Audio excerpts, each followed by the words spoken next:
Les Saturnales, ça se fait au même moment que le solstice. Parce qu'en plus de Saturne, ça célèbre aussi le début de L'hiver. Voilà. J'avais jamais fait le rapprochement, moi. Quoi, entre les Saturnales et l'hiver? Mais même entre les Saturnales et Saturne, je n'avais pas fait le rapprochement. Salut à tous, on se retrouve pour l'épisode 39 spécial fin d'année de Warhammer Made by Amateur. Alors pour cette fin d'année, je sais que vous êtes tous très pris entre la digestion du repas de Noël et les préparatifs pour le Nouvel An, mais on vous a proposé une petite partie spéciale, voilà, pour fêter la fin de l'année. Cette partie, on l'a appelée l'ermite fou de l'hiver. Voilà, l'ermite fou de l'hiver, c'est une petite partie dont je me suis inspiré du mage fou de la Dracwall, des tempêtes de magie, pour ceux qui connaissent. Alors, l'ermite fou de l'hiver, comment ça marche? Eh bien, tout simplement, c'est une partie à 1500 points qui va faire affronter les elfes noirs aux Skaven. Et il y aura une personne en plus sur le terrain, il y aura le fameux ermite fou. Alors chaque hiver en fait, dans la forêt de la Dracwall, il y a un ermite fou qui apparaît sur un colimaçon d'éternité en plein centre d'une forêt. Et là cette année, il a massacré toute une patrouille impériale et les elfes noirs en ont entendu parler, comme les Skaven, et ils ont décidé de s'approprier le colimaçon d'éternité et de tuer ce fameux ermite fou. Les règles de cette partie. Alors l'ermite fou en lui-même, il a des caractéristiques et bien sûr toute une panel de règles spéciales. L'ermite fou a donc une CC de 5, une capacité de tir de 1, une force de 5, une endurance de 4, il a 3 PV, une initiative de 6, il a 5 en 5 attaques et il a 9 en commandement avec une armure de 3+. Ça, c'est ses caractéristiques de base. De plus, à chaque tour, il a un sort. Il a un sort qui est lancé automatiquement à 20. Voilà, il fait un score de 20, il le lance automatiquement à l'unité la plus proche éligible. Ça s'appelle la force de l'hiver, ce sort. Et ce sort, il a une portée de 24 pas, et il fait 3d6 touches force, 3d6 touches force 2d6 à l'unité la plus proche. Voilà. C'est très meurtrier. Voilà, c'est pour, en fait, il balance des espèces de cadeaux géants dans les régiments à côté de lui, ça explose dans la gueule. Il est sur le colimaçon d'éternité, sur l'autel, en plein centre de la table. Pour l'enlever de l'autel, qui est le but de la partie, il y a 3 façons. Il y a au tir ou à la magie, on peut essayer de l'abattre, hein, mais il a une sauvegarde invulnérable de 2+, contre les tirs et la magie. On peut essayer de le charger au corps à corps, mais là il faut que ce soit un duel, soit d'un chef, soit d'un héros, soit d'un seigneur. Et il est indémoralisable au corps à corps, et il a une invulnérable en plus de 5+, au corps à corps. Et sinon, la troisième façon, c'est de faire un duel d'esprit avec lui. C'est un sort qui se lance à 12+, avec une portée de 12 pas, et chaque joueur qui le réussit lance un dé et y ajoute son commandement. L'ermite fou fait également la même chose, et celui qui a le plus grand résultat eh bien, arrive à éjecter l'autre de l'autel, hein, du colimaçon d'éternité. Ça, c'est pour essayer de renverser l'ermite fou.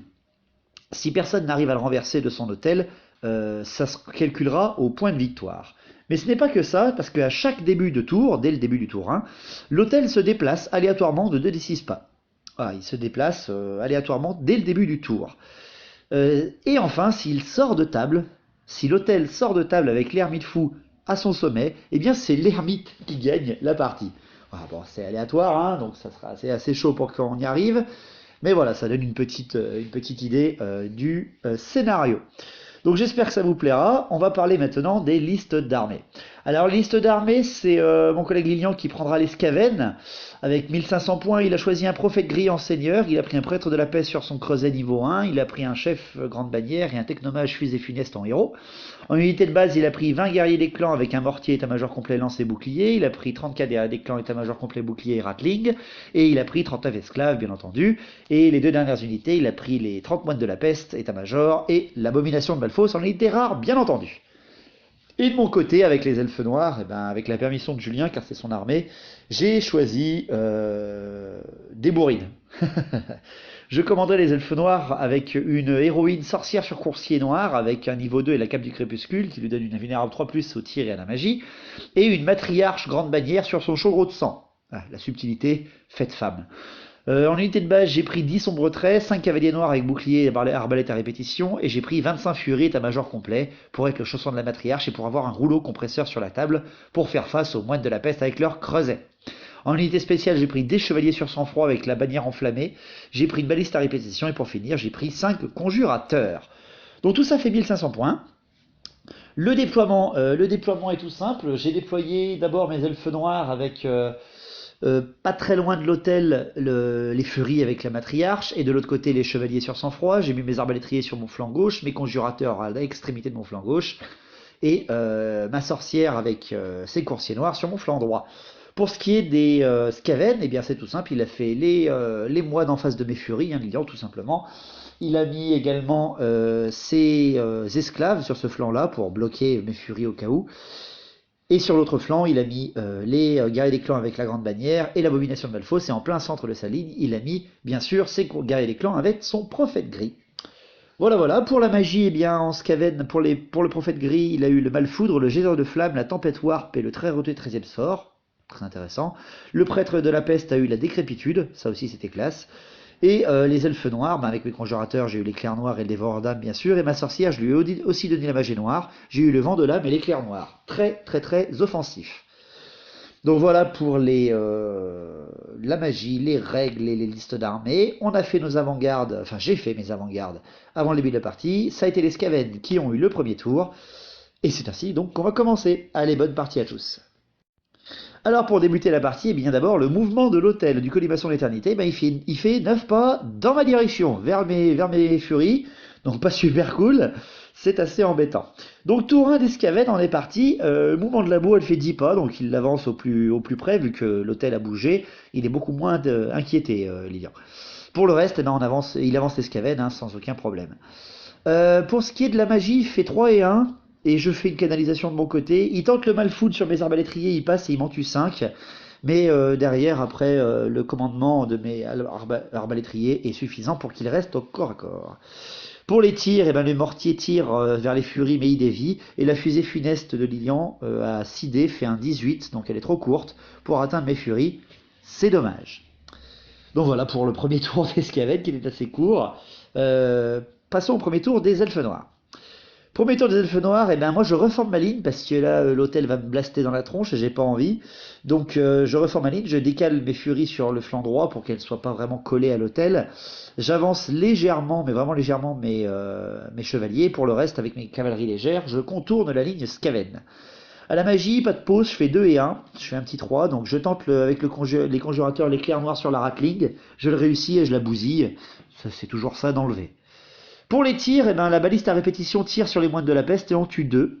Les arbalétriers qui sont importés peuvent voir le mortier. Je tire tout ce que je peux, mes 10 derniers tirs sur le mortier, et j'arrive à lui enlever son PV, donc je tue le mortier. Par chance, parce que sur les 4 touches que je lui fais, et les 2 blessures que je lui fais, il en sauvegarde une avec son invulnérable, mais l'autre suffit à passer à travers et à détruire le mortier. Les coursiers noirs, eux, tirent sur les moines de la peste et en tuent 3, alors qu'ils sont 5. Pas trop mal, les mecs, surtout les arbalètes à répétition qui sont très utiles. Pas de corps à corps. Donc on termine le tour 1 avec le tour de l'ermite. Alors l'ermite, il lance le sort sur l'unité éligible la plus proche, c'est-à-dire mes furies. Et donc on utilise un vent de magie quand même pour savoir combien on peut utiliser de dés de dissipation. Donc là on fait 5 et 4, donc autrement dit il lance automatiquement son sort à 20+, hein, l'ermite fou. Par contre moi derrière je prends mes 5 dés et j'arrive à le dissiper en faisant pile poil 20. Donc je suis arrangé, je suis plutôt content, je me suis pas pris un gros blast dans la tronche dès le premier tour. Donc voilà comment ça se termine pour le premier tour. Le tour 2, on commence par le déplacement du Colimaçon d'éternité de l'hôtel et il fait 5 pas dans le sens du centre. Voilà, il retourne vers le centre de la table, donc il va pouvoir blaster dans tout ce qu'il veut au plus proche. Donc le tour de l'escavade, il commence par le mouvement obligatoire de Labo qui tente de charger le Colimaçon, mais qui fait seulement 6 pas, ce qui fait qu'elle loupe de 2 pas sa charge, c'est vraiment dommage. Donc on n'aura pas une belle charge de Labo sur l'ermite fou. Pour le reste, il fait avancer ses Skaven à Lilian. Et le prophète gris avec ses guerriers des clans se tourne pour voir mes conjurateurs en fait. Bon, après je suis assez confiant dans leur invulnérable 4+. À la magie, il fait 11, 6 et 5. Donc ça va être très dangereux et on fait une canalisation chacun. Donc ça va être très dangereux. Il tente un Malfoudre à 5 dés sur mes conjurateurs. Je tente de le dissiper avec 5 dés également, avec 5 dés. et je loupe ma dissipation. Donc il balance un des 6 touches force 5 dans mes conjurateurs. Il fait 5. Il fait un perfect pour blesser mes conjurateurs. Donc moi, il me reste plus que mon invulnérable 4+, pour chaque unité. Je lance, et voilà ce que je fais. Alors quand c'est Julien qui a des conjurateurs, ils sont increvables, mais alors quand c'est moi, pouf, je savais que j'aurais dû prendre un Caraïbe 10. Oh là là. Donc voilà, je me fais arracher mes conjurateurs par ce salopeté de prophète gris, par un superbe jet de Malfoudre. Ensuite, avec les dés qui restent à Lilian, il tente un duel d'esprit sur l'hôtel pour renverser l'ermite fou, et donc mettre fin à la partie dès le tour 2. Hein. Il le lance avec succès, l'ermite fou n'arrive pas à le dissiper, parce qu'il utilise les dés que je disposais, et derrière, Lilian jette son dé pour son prophète gris, il fait un 2, donc avec un commandement de 7 ça fait que 9, donc il arrivera pas à battre l'ermite fou, surtout qu'il fait un 6 derrière, donc pas de problème, lui il a 15 et Lilian a 9. Le prophète gris reste sur Terre. Plus de tir, il y a déjà plus de tir chez les Skaven, et toujours pas de corps à corps, donc on passe au deuxième tour des elfes noirs. Mes elfes noirs, la stupidité des chevaliers est bonne, donc je déclare ma charge sur des chevaliers sur sang-froid, sur l'abomination, vu qu'elle est à portée, hein. Je la réussis sans problème, et mes furies chargent les moines de la peste qui ont avancé, je ne charge pas l'hôtel tout de suite, parce que je veux les voir en action, je les ai jamais vus en action, avec un chaudron de sang, surtout contre ce rouleau compresseur terrible contre les elfes. Donc là vous allez avoir un super beau deathmatch entre les furies avec un chaudron de sang, et les moines de la peste avec un creuset. Pour le reste, et ben après, les cavaliers noirs avec la sorcière, hein, je les fais passer derrière la ligne des Skaven pour pouvoir blesser dans tout ce que je veux. À la magie, j'espère faire un bon et je fais un double 1. Bordel, donc double 1, désolé, mais bon, je tente l'éclair noir sur les Skaven avec le prophète gris. Je le réussis, mais j'en bousille quand même 8. Bon, c'est toujours ça. Il teste, mais pas de souci pour lui, il reste. Pour les tirs, la baliste et les coursiers noirs vont tirer encore une fois sur ces guerriers des clans avec leur grande générale. Là, hein. Avec tous les tirs que je fais, j'en tue seulement 6, malheureusement. Et toujours pas de panique avec un commandant de 7. Assez costaud les Skaven quand même, bien joué Lilian. Mes arbalétriers sur les tirs également sur les guerriers des clans avec la grande bannière. Mais ils ont tué qu'un seul sur 10 tirs. Bon, ils sont un peu fatigués les mecs. Tant pis. Donc voilà pour mes tirs. Les corps à corps, ben, les chevaliers sur sang-froid contre la bow, je leur ai mis la bannière inflammée, donc là c'est parfait. Rien que les chevaliers enlèvent 6 PV à la bow. Poum! Allez, au revoir madame et à la prochaine. Ces elfes noirs sont monstrueux au corps à corps, c'est dégueulasse. Donc ils explosent l'abomination en un seul round de corps à corps, merci à la bannière enflammée. Hein. Et derrière, je les fais charger en charge irrésistible, je fais un superbe 6-6-4. Donc ils s'enfilent de 12 pas, sortent du champ de vision des guerriers des clans avec la grande bannière. Et par contre ne provoque pas de panique autour avec le prophète gris et la grande bannière. Pour ce qui est des furies contre les moines de la peste. Alors les moines de la peste, hein, avec leur creuset, sont dégueulasses contre les elfes. Mais les furies avec leur chaudron de sang sont tout aussi dégueulasses. Surtout que là c'est les furies qui chargent et non pas les moines. Donc avec les fumées intoxiquées, les touches d'impact de l'hôtel du chaudron de sang, le saut de dés des furies avec leur frénésie, leurs attaques empoisonnées et en face les nombreuses attaques frénétiques des moines de la peste, il y a 18 moines de la peste qui meurent et 5 furies. Elles ont quand même une invulnérable 5+, hein, les furies, grâce à leur chaudron. Hein. Donc 5 qui sautent et 18 moines de la peste qui meurent. Bon, bah, largement gagné du côté des furies, mais les moines de la peste sont indémoralisables avec leur creuset, donc pas de souci, ils restent au corps à corps sur ce côté-là, très fortement menacés justement par les esclaves qui vont arriver juste après. Bien joué pour Lilian. Donc pour terminer le tour 2, ben, le tour de l'ermite fou, hein, il lance son sort sur les guerriers des clans avec leur grand général, hein, leur prophète gris. 4 et 1 pour les vents de magie, donc Lilian ne dispose que de 4 dés pour essayer de dissiper un 20+, et il fait un 19 alors qu'il a un niveau 4 hein, sur 4 dés. Gros jet pourri de Lilian, mais heureusement il n'y a que 5 Skaven qui meurent en retour par le sort de l'ermite fou. Le grand général Skaven et le dernier chef Skaven qui reste test à 7 et reste. Courageux les Skaven, très courageux. Donc fin du deuxième tour, toujours pas de gagnant, on va enchaîner pour la suite. Le troisième tour, déplacement de l'hôtel, il fait 5 pas, encore une fois vers la ligne elfe noir, il se rapproche du bord. Pour ce qui est du troisième tour des Skaven, déclaration de charge bien sûr des esclaves sur le flanc des furies, là c'est sûr, et déclaration de charge des gars et des clans avec leur grande bannière sur les arbalétriers. Je tiens ma position et je tire, mais je ne fais rien. Et Lignan arrive au corps à corps. Bien joué de sa part. Pour ce qui est des mouvements, eh bien, le prophète gris sort de l'accompagnement très dangereux de son chef de guerrier des clans et se retourne, tandis que le chef de la guerrier des clans reste où il est pour mourir et attirer une charge. À la magie, Lilian fait 6 et 3, très très bien joué. Donc il lance un geyser de flammes sur les chevaliers, il le passe, je loupe ma dissipation, et avec le gabarit qui touche mes 10 chevaliers, il m'en blesse 7, parce que c'est une force de 4, et derrière je loupe 5 sauvegardes d'armure à 3+.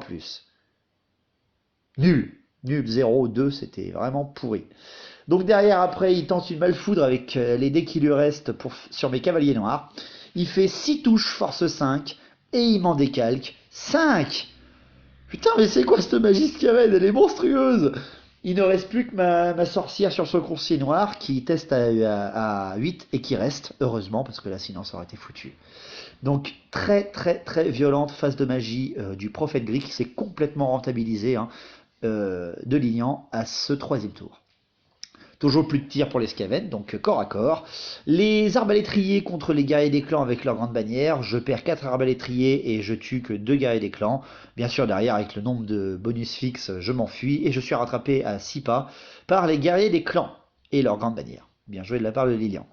Pour ce qui est des furies contre les moines de la peste et les esclaves, je tue 7 moines de la peste. Je bousille 5 PV au creuset, donc il lui en reste plus qu'un seul. Je tue en fait tous les moines de la peste, je tue également 5 esclaves, et derrière je perds 12 furies. Alors pourquoi je perds autant de furies, bien plus qu'au tour d'avant, alors qu'il a moins de Skaven? Tout simplement parce que les Skaven, en utilisant leur fumée, m'ont déjà buté 5 furies, avec leur futu fumée mêlée en fumée là, et en plus sur le jet du boulet du creuset, vu qu'il a encore, il peut le faire, et que c'est à la fin de son tour, et ben il me balance un 10, force 5, et ben même avec l'invulnérable 5+, je perds 12 furies, ce qui fait qu'on a une égalité par rapport à la charge de flanc des Skaven et tout leur rang. Donc très très très bien joué pour Lilian, là il m'a fait très très mal, mon gros régiment a eu très très mal. Donc voilà pour la fin du troisième tour des Skaven qui a été très très très violent, c'était cool. Tour 3 des elfes noirs. Je charge avec ma générale dans le dos du dernier Skaven là, pour empocher les points, simplement pour pouvoir libérer un peu la table. Également, la stupidité des chevaliers est bonne, donc je les reforme, je les retourne pour qu'ils puissent voir le centre de la table. À la magie, je fais 3 et 2, mais je peux rien faire vu que j'ai que des blasts, donc je reste où j'en suis. Pour ce qui est des tirs, eh ben, la balise tire sur l'ermite, parce que je le vois, en tir unique, mais je lui retire qu'un seul PV, dommage. J'aurais bien voulu le one-shotter, mais bon, j'ai de la chance qu'il loupe déjà son invulnérable, j'enlève un PV à l'ermite, il lui en reste donc plus que 2. Pour les corps à corps, eh ben, les corps à corps, la générale elfe noire contre le guerrier des clans de dos, même si c'est qu'une elfe, je le bousille alors qu'il ne me fait rien, donc je la reforme sans aucun souci. Pour ce qui est des esclaves qui affrontent les furies, qui elles sont en face du creuset avec un seul PV, bien sûr avec les attaques de frappe toujours en premier et empoisonné des furies, je bousille le dernier PV du creuset, je perds 2 furies et après je décalque 8 esclaves, mais bon avec l'indomptabilité et le nombreux rangs qu'il leur reste, les esclaves ne bougent pas, j'en profite donc pour reformer mes furies. Donc voilà pour le tour 3. Ça va bien plus vite parce que c'est une petite partie. Le tour 3 de l'ermite fou, il peut lancer un sort sur l'unité éligible la plus proche. C'était soit le prophète gris, soit la baliste. On a fait à 1, 2, 3 le prophète gris, 4, 5, 6 la baliste. Ça a été un 5, donc c'est ma baliste qui a pris. Et elle s'est pris 11 de touche, force 9 dans la tronche. Donc vous en doutez bien que la pauvre baliste s'est fait poutrer parce que j'ai loupé ma dissipation. Donc voilà, c'est dégueulasse, un tour 3 vraiment pas du tout dans le sens des elfes noirs. Le tour 4, déplacement de l'hôtel. Il fait 9 pas en direction du bord de la table. Ouh là là, il se rapproche dangereusement du bord de la table. Pour ce qui est du tour 4 d'Escaven, donc le prophète gris passe en dehors de vue de la générale elfe noire et des chevaliers hein, pour pouvoir blaster dedans. Tandis que la GB et les guerriers des clans se reforment pour voir l'hôtel. À la magie, eh bien 6 et 2. Pas mal pour Lilian, donc il tente un geyser de flamme sur les chevaliers, il réussit et il m'en tue encore un. Putain, j'en ai marre quoi, c'est quoi cette armure énorme qui me sert à rien sur mes chevaliers. Et en plus, il balance encore une fois une malfoute derrière sur mes chevaliers que je n'arrive pas encore à dissiper et il m'en tue encore un autre. Heureusement, je m'en sors bien, j'en ai sauvegardé 4. Mais quand même. Toujours pas de tir, donc je continue à subir. Au corps à corps, les furies contre les esclaves. Là par contre, je décalque 16 esclaves en ne perdant qu'une seule furie. Donc bien sûr, là au résultat de combat, les esclaves explosent. Mais ils explosent et ils m'emportent avec eux 3 furies. Donc j'en profite pour reformer mes 2 dernières survivantes et leur hôtel avec la matriarche. J'ai abattu tout ce qu'il y avait en face de moi, mais il n'y a plus grand chose hein, dans mon régiment. C'est quand même un rouleau compresseur, mais voilà, ça fait mal quand. Enfin, il me reste plus rien quoi. Hein, alors qu'on est qu'au tour 4. Heureusement que c'est qu'une petite partie. Hein. Donc le tour 4 Elfe Noir, eh ben, je déclare une charge de mes furies sur l'hôtel, mais je me loupe, je fais un double 1. Donc très moche, très nul, je suis hyper déçu. Et mes chevaliers qui ne sont pas stupides, eux, avancent au maximum hein, pour essayer d'aller bloquer l'escaven ou l'hôtel pour le tour d'après. Pour ce qui est de ma générale, je la mets devant le prophète gris Skaven pour le blaster avec un éclair noir et pour me venger de tout le mal qu'il m'a fait. À la magie, je fais 3 et 2, donc parfait, je prends 5 dés. Je lance l'éclair noir au maximum sur le prophète gris pour le plier parce qu'il m'énerve. Et je fais un irrésistible. Voilà. Je fais un irrésistible 4 en plus. Donc c'est immonde. Alors j'explose le prophète gris avec un blast dégueulasse. Je lui enlève 8 PV je crois ou 7 PV. Tandis que ma sorcière elfe noire et son coursier eh ben, jettent leurs dés pour savoir si s'ils sont emmenés dans les limbes du chaos. Et elle fait un beau 3. Ce qui fait que dans un cri immonde, elle est emmenée dans les lames du chaos en emmenant son adversaire avec elle dans une énorme explosion. Voilà, c'est quoi ce tour 4, n'importe quoi. Extrêmement drôle, on était éclatés à ce moment-là. Pas de tir, pas de corps à corps, donc tour 4 de l'ermite fou. Il lance un sort sur les furies, mais là j'arrive à le dissiper parce que il avait fait 6 et 1 là, au vent de la magie, donc j'avais 6 dés. J'ai réussi à le dissiper sans problème. Donc voilà pour un tour 4. On n'a plus de généraux, on n'a plus de sorciers, on n'a plus que. Moi j'ai plus que 2 régiments, lui il n'en a plus qu'un. Enfin bref, c'est la fin. C'est meurtrier, ces petits scénarios, c'est vraiment trop drôle. Le tour 5, on commence par le déplacement de l'hôtel du colimaçon d'éternité. Il fait 7 pas vers l'intérieur, enfin 6 pas vers l'intérieur des terres. Voilà, il se recule un petit peu, mais pas trop. Il reste quand même assez parallèle par rapport au bord de table. Attention, il est quand même très très proche du bord de table, il faut vite qu'on le prenne. Donc tour 5 d'Escaven, eh ben, Lilian, vu qu'il s'est rapproché de lui, il déclare une charge avec ses guerriers des clans et sa GB sur l'hôtel, il l'a réussi. Pas de magie, pas de tir, donc directement le corps à corps avec le duel de la grande bannière face à l'ermite fou. Alors la grande bannière monte les escaliers et affronte dans un combat à l'épée l'ermite fou, qui ne fait que rigoler en faisant ho ho ho ho ho face à un petit Skaven très très très énervé par ses cris. Et c'est un duel de gros veaux car il ne se passe absolument rien. Le Skaven frappe de toutes ses forces et ne fait rien, tandis que l'ermite fou, lui, loupe toutes ses attaques. Donc c'est un duel de rien, autrement dit c'est l'ermite fou qui gagne et qui renvoie en bas de l'escalier la grande bannière Skaven. Elle en profite donc pour reformer ses guerriers des clans pour recevoir la charge de mes chevaliers qui arrivera incessamment sous peu. Donc tour 5 des elfes noirs, je déclare une charge avec mes chevaliers qui ne sont pas stupides sur les guerriers des clans avec leur grande bannière, ça marche. Et mes furies avec leur chaudron de sang et leur matriarche, grande bannière, charge également l'hôtel, là c'était pas de souci, j'étais vraiment à côté. Pour la magie et les tirs, toujours rien. Voilà, donc on passe directement au corps à corps. Les chevaliers sur sang-froid contre les guerriers des clans, j'en bousille 5. Les guerriers des clans, ils ne me font rien aux chevaliers. Mais bon, avec l'indomptabilité et la grande bannière, pas de souci, les guerriers des clans restent au corps à corps. Tandis que le duel physique entre ma matriarche, grande bannière et l'ermite, je fais 2 blessures à l'ermite, il n'en a plus que 2 PV, hein. Donc il a son armure qui qui descend pardon, à 4+, il fait 1 et 3, donc il loupe ses 2 sauvegardes d'armure, il a plus que l'invulnérable 5+, il les lance et il me fait un double 5. Voilà, donc je suis déçu. Et ensuite, avec ses 5 attaques force 5, il me bousille ma matriarche, sans vraiment de soucis. Il me la tue, hein, sans aucun problème. Ce qui fait que mes furies sont rabattues, sont expulsées, hein, elles sont barrées, en dehors de l'hôtel. Donc je me suis fait remballer. Là, c'est moche. Donc fin du tour 5, l'ermite fou, hein, l'ermite fou lance son sort sur les furies. Il fait à la magie 3 et 2, donc je n'ai que 3 petits dés de pouvoir. Je n'arrive pas à le dissiper. Et il me balance 6 attaques force 7 dans la tronche sur mes petites 2 dernières furies. Le chaudron de sang n'étant pas touché, eh ben, je perds mes furies. Il me reste plus que mon chaudron de sang sans matriarche, sans rien du tout. Voilà, je perds toutes mes furies à la fin du tour 5. C'est moche, il me reste plus que mon chaudron et mes 3 chevaliers, tandis que Lydian, lui, il ne reste plus voilà, une trentaine de guerriers des clans et leurs grandes bannières, qui sont au corps à corps avec mes chevaliers. Donc fin du tour 5, très surprenante. Tour 6, dernier tour, on commence par le déplacement de l'hôtel, et c'est là que l'hôtel nous fait un double 6, le 12 pas en dehors de la table, enfin en direction du bord de table, qui le met pile poil à un pas en dehors.